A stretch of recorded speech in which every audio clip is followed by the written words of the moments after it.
Hello les amis, je vous retrouve pour une nouvelle vidéo sur le football et la Coupe du Monde 2026 et je vais vous présenter le débrief en statistique du match Argentine contre Suisse, un match qui avait lieu ce dimanche 12 juillet pour le compte des quarts de finale et c'est l'Argentine qui a battu la Suisse après prolongation 3-1, un match très difficile pour l'Argentine mais qui se qualifie quand même pour les demi-finales. Et oui, ils seront présents aussi comme la France en demi-finale. Alors dans cette vidéo, on va revenir sur les buts et les grands faits de ce match, mais on verra surtout les statistiques des deux équipes pour comprendre un petit peu le déroulé de la rencontre et on terminera la vidéo par un aperçu du prochain adversaire, prochain match de l'Argentine dans cette compétition. Alors une victoire 3-1, mais voilà, ça a été à l'arraché puisque c'est vrai que les Suisses ne se sont pas laissés faire et loin de là.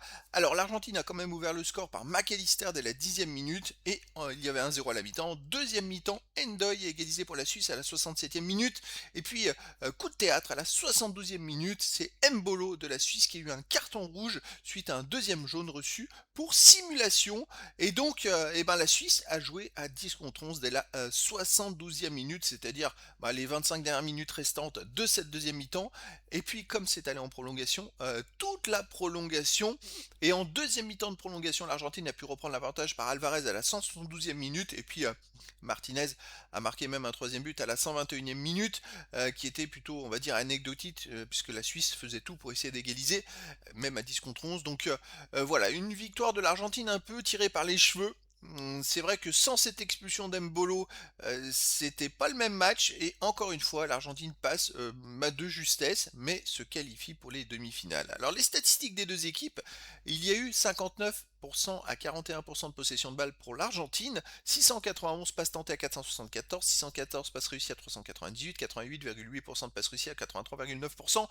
Alors, je mettrai un bémol, l'Argentine a quand même dominé la rencontre, mais attention, les deux équipes ont joué plus de 120 minutes de temps de jeu et la Suisse a joué presque la moitié, 45% du temps à 10 contre 11 tout simplement, puisqu'il y a eu l'expulsion à la 72e minute alors que l'Argentine était à 11 contre 10, donc cette domination elle est toute relative. L'Argentine aurait pu beaucoup plus dominer la rencontre, mais à 11 contre 11 c'était pas le même match. Les occasions 17-9 pour l'Argentine, les buts attendus 1,94 à 0,47 pour l'Argentine, 22 tirs à 11 pour l'Argentine, 7 tirs cadrés, 8 tirs cadrés à 7 pour la Suisse.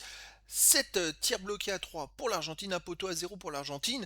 C'est voilà, l'XG montre que l'Argentine a mérité sa victoire, mais bon, ils en ont eu beaucoup, surtout les amis, quand ils étaient à 11 contre 10.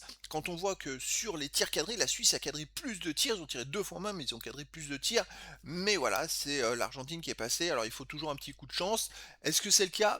C'est un peu ça, j'ai quand même l'impression, parce que ça fait quand même 3 matchs de suite où l'Argentine passe, on se demande comment en prolongation contre le Cap-Vert, alors qu'ils étaient menés 2-0 après 78 minutes dans le match suivant, au dernier match en huitième de finale contre l'Égypte, et puis là contre la Suisse en prolongation, mais à 11 contre 10, bon, c'est quand même bizarre.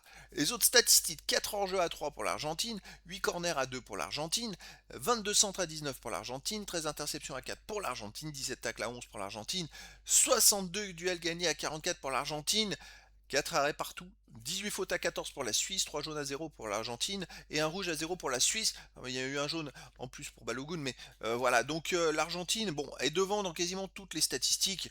Mais est-ce qu'il aurait été à 11 contre 11? Je ne sais pas, parce que il n'y a pas tant d'écart que ça sur certaines statistiques, surtout les tirs cadrés où même la Suisse est devant. Donc je me dis à 11 contre 11, c'était peut-être pas le même match et la Suisse avait peut-être toute sa chance. Mais voilà, c'est l'Argentine qui se qualifie donc pour les demi-finales et elle jouera le 15 juillet à 21 h contre l'Angleterre. Argentine-Angleterre, ça va être un énorme choc. Donc voilà, c'était donc le débrief en statistique du match Argentine contre Suisse, un match qui s'est terminé par la victoire de l'Argentine en prolongation 3-1 et donc la qualification de l'Argentine pour les demi-finales de la Coupe du Monde de football 2026. Voilà les amis, je vous dis à très bientôt pour une nouvelle vidéo.